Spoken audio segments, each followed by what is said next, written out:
This is Seventh Generation Warfare. I'm your current host, John Nelson, and in this episode we'll be going back and talking about ReadySide Up. And in particular, we'll be looking at the security classification, that's security of persons and property. So what is ReadySide Up? ReadySide Up is the means by which you can protect your will against natural, societal, and personal disaster. And there were 7 classifications: food, water, shelter, security, economics, community, and fitness. And those are all things that, if you are not prudent and do not cover all your bases, then one of those 3 things, natural, societal, or personal disaster, can bring harm to you and get you to bend your will, because you're not prepared, you're not ready for it, and you will be put into a desperate position, and desperate people do desperate things. So in past videos, we talked about the overall concept of ReadySide Up. We've also discussed some various disaster concerns you might have, and now we're working through the classifications one by one and looking at questions that I would ask people if I was doing a readiness audit for them, something that I do. And I hope by putting this out there that it's getting you close enough to get you thinking about what you need to do. But if you have any questions, you can certainly reach out to me. So security of persons and property. So what kind of questions should you ask yourself or ask somebody who's looking to gain more security of persons and property? Well, let's start with some of the obvious. What kind of fighting skills do they have? And that would also include, have they ever been in a fight? Because one of those boxers said everyone has a plan until you get punched in the face, right? So if you don't have any actual fighting experience, then you don't really know how worthwhile your fighting skills are. If you don't have any fighting skills, you might want to consider getting some, or getting a bodyguard. Next question: guns. Do they have any guns? Type, caliber. What kind of access do they have to them? Are they locked up in a gun safe? Do they carry regularly? That's actually one of the next questions, is what kind of carry do they do? Do they carry daily or just sometimes? Do they conceal carry, open carry? And do they practice with said weapons? Another question is, what other kind of weapons might they have? Pepper spray, a knife, brass knuckles, get a little scrappy. So far we've kind of gone over, all the combat that you might kind of look at as far as fighting skills and weapons you might use. Do they have a gun safe? This is more about the security of their property, of their weapons. You don't want somebody stealing your gun. You certainly don't want somebody using your gun against you. So building in some security of your guns themselves. Gun safes can also be used for important documents, can be used for precious metals or cash or other valuables such as jewelry. So although it's here on the report, it might actually have implications for the economic classification as well. Ammo types and amount. If you're really concerned about Second Amendment going away, or you're really concerned about an SHTF type situation, then you might want to consider stockpiling a little bit more ammo. It's, as long as you store it properly, it is an asset that will hold its value, like other forms of precious metal. Ammo is in itself a precious metal. I was going to say something else with ammo. Forgot. kind of moving away from the weaponry uh, topic of security, we could look at alternative communications. Everyone pretty much these days has a phone, but if for whatever reason your phone went down, what kind of means do you have for communicating with people? Post service will, you know, those guys don't stop. Rain, shine, hail, weather, whatever the saying is, but they're kind of slow. So maybe some radios. Uh, probably not some pigeons.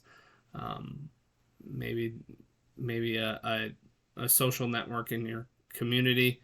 But what kind of other communications might you be able to have in order to harness the security of friends, family, and your neighbors if your primary communications were down? Do they have a dog? Dogs are a great deterrent for burglaries. Just really any kind of dog. I think burglars don't want to go into a house with a dog because it causes a lot of chaos, and if the dog is at all aggressive, then there's a potential of leaving blood or something else on the scene. So dogs are great for security. Motion lights or other lights on the property. How well lit up? How visible is their property?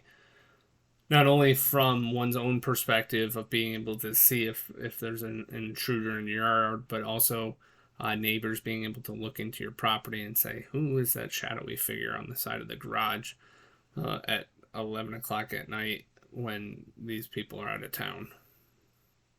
So having lights will help that. Motion sensor lights might also be enough to scare away a deterrent burglar or somebody, because they might not know if somebody flipped a light switch. If they think somebody thinks they're there, they'd flee pretty quickly. Home invasion plan, and this kind of goes in conjunction with a fire escape plan. In school, we practice fire drills from classrooms, fire drills from school buses. Most people don't do any kind of fire drill at any other point in their life. But it's a good idea to understand what the fire threats are in your house, understand where you might be at any given time when a fire would start, including sleeping, and how extensive the fire might be. So a fire escape plan might include something like a fire ladder, and you should also have fire extinguishers. As that's a question here in a second. Do you have fire extinguishers? If you have a second-story house, a two-story house, do you have a means of getting out of the second story in case of a pretty severe fire? So like something like a fire ladder. Also, smoke and CO alarms are what kind of service are they in? Are they hardwired? Do you have a system for changing the batteries regularly and testing them regularly? So all that is kind of the fire security. But I mentioned, and then I brushed over a home invasion plan because it's kind of the same as a fire escape plan. You'll want to think what you or any member of your house might do if there's a home invasion while you're home. And if somebody breaks in because they are looking to do harm to another person, it's about the scariest thing that could happen to you. And you have to plan for it. Be you alone or be you with your full family. You also should plan on running through the ideas of what it would look like regardless of where you are in the house. Is your wife home alone doing laundry in the basement? Are you all together as a family playing a board game in the dining room? What are the different scenarios, and how might you fight off a home invasion or flee the scene, which is perfectly acceptable too, if you have the means to get out without confrontation. But if you are put in the position where you need to fight, understand that you have literally the home field advantage. So if you have a plan in place, that exponentially increases your advantage, because The invader most likely does not know the layout of your house and doesn't know what kind of obstacles are strewn about: furniture, kids' toys, Amazon boxes, those sort of things. So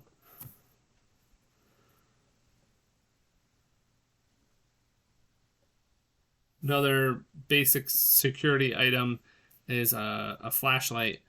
Most people have flashlights on their phone, but perhaps depending, it goes anywhere from use during a power outage to it could also be a security item in order to blind a home invader.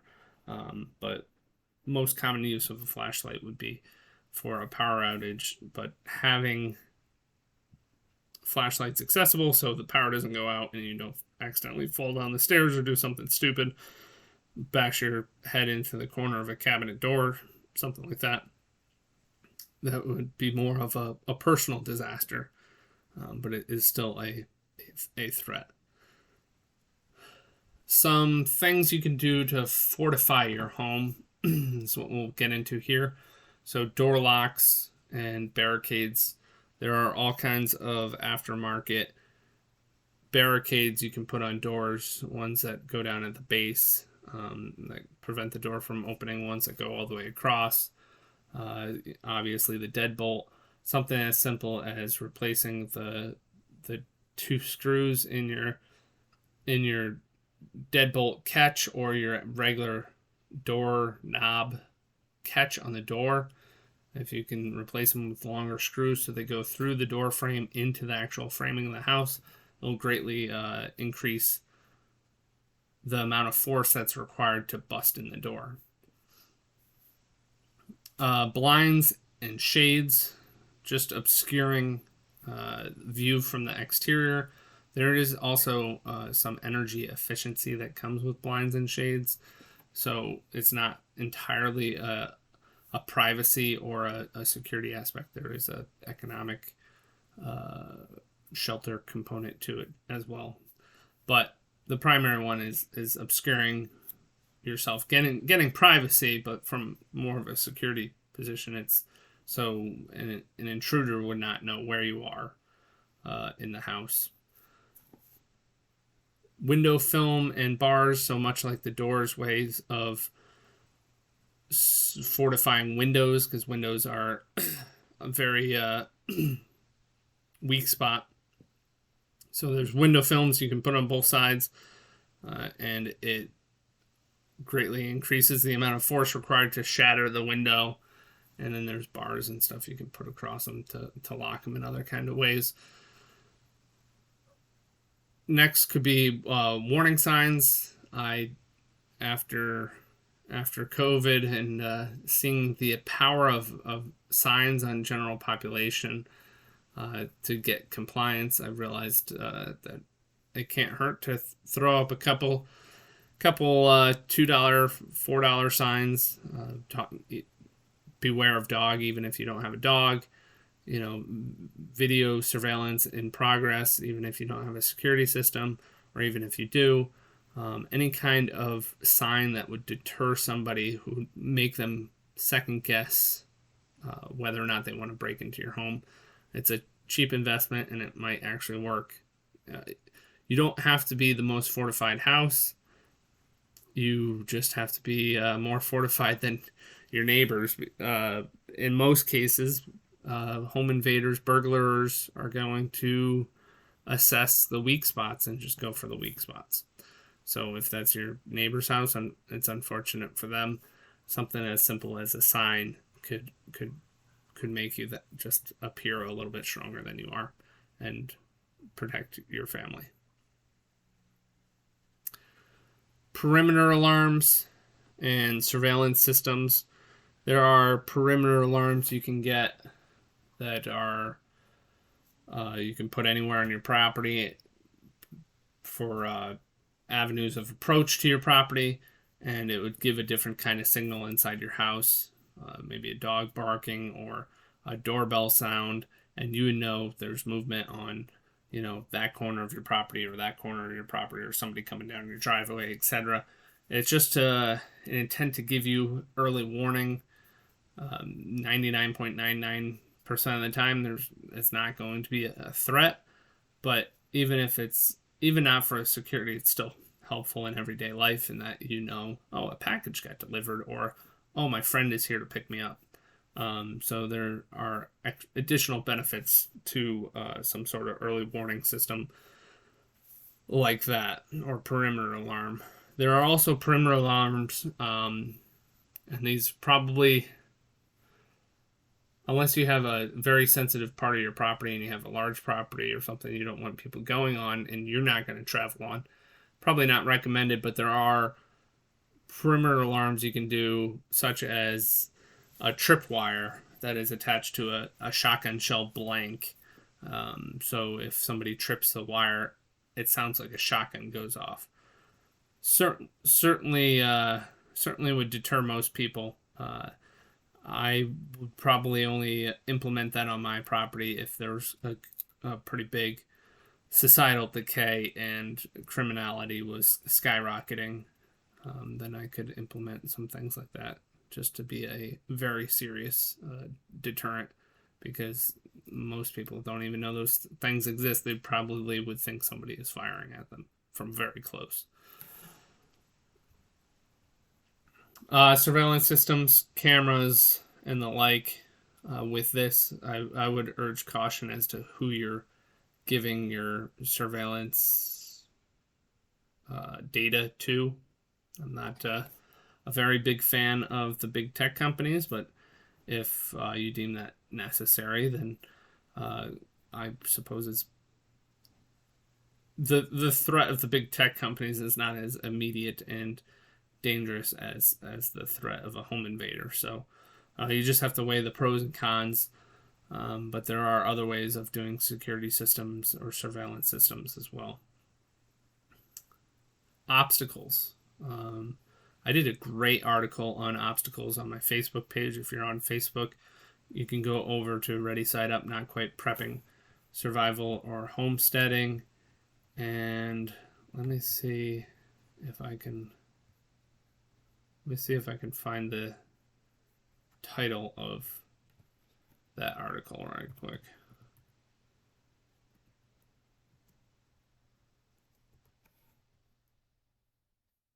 No, I'm not going to be able to find it quick. But essentially, interior and exterior obstacles. I served as a combat engineer officer in the Marine Corps, so I know a thing or two about obstacle implementation and planning. But whether it be an anti-personnel or anti-vehicle obstacle, and how they are integrated, it could be something as simple as a paddock that you're putting up for your animals. If you think intentionally about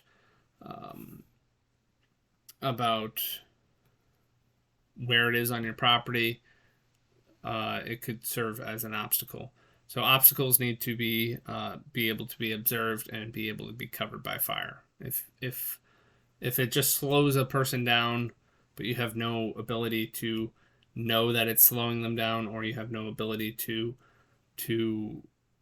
do them harm while it's slowing them down, then it's not really an obstacle. Kind of like the wall on the southern border. If it's not actively patrolled and watched, people will just climb over it or blow up a section or whatever, or get through however they want. It's not an obstacle. It's just a inconvenience for the invader or intruder, or whatever you want to define the person as.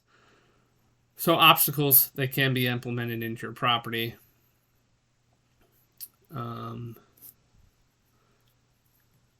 Next has thoughts on killing and lethal force. In the food classification, we talked about the comfort level of somebody butchering animals, and this is very close to it. And I suppose it also kind of goes in conjunction with whether or not somebody's actually been in a fight, is what are their thoughts on killing. You might have an idea that you're okay of using lethal force in self-defense, but to actually like take the life from somebody is a different thought. So the closer you can get to experiencing that in without becoming a murderer, the better equipped you'll be when the time actually comes. Something I started asking people because one of my clients had said this had happened to them is, have you ever been a bystander of crime? And that goes to the last point about using lethal force and stuff, is how would you react? And that we can have all these grandiose ideas that we would react positively or become a hero if we had witnessed a crime or if we were getting assaulted ourselves or something. But if you've been a bystander, you probably have had that fight, flight, or freeze moment, and you can then better analyze, what your actual reaction would be. Do you need to take additional training to have a better reaction? With that, some people are even uncomfortable calling the police. So in some instances, people might just say, oh yeah, dial 911. 911 take care of everything. But some people get a little nervous about calling the police. They don't know if it's justified to call the police for something suspicious, or if they're going to be an inconvenience to the police. They're a public service. Never hesitate to call the police. If you see something, say something. The last two are more in regards to the law, but so far we've talked about fire security. We've talked about security from invaders or assaulters or people looking to do physical harm. But one of the biggest culprits of harm to us is actually the government itself. So in this classification, I would ask my clients how well they know the law, and do they have any ability to bring a lawsuit or defend themselves in a court of law. I personally am very weak in this regard, but I do know of some resources that I could turn to should the need arise.